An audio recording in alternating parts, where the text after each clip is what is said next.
high cost. Next up,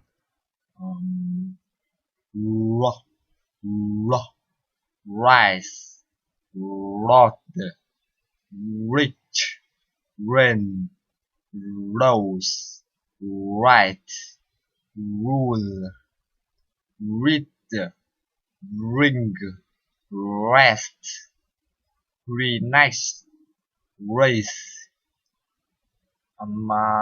giữa race, arrive, orange, ferry, the driver, the rope, rim, rink, roof, red,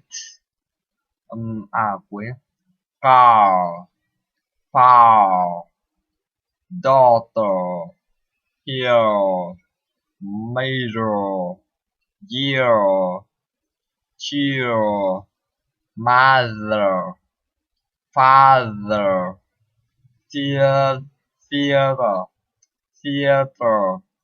fear. Mình học lớp này. House. Whose house is this? Is Helen's. Call. Let's call it a day. All right.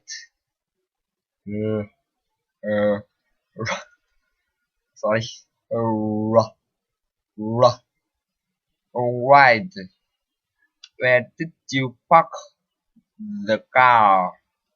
Around the corner. Wait. Who are you waiting for? We are waiting for you. Yeah. Yes. Are you students? Yes, I am. Thanks for watching. Bye bye.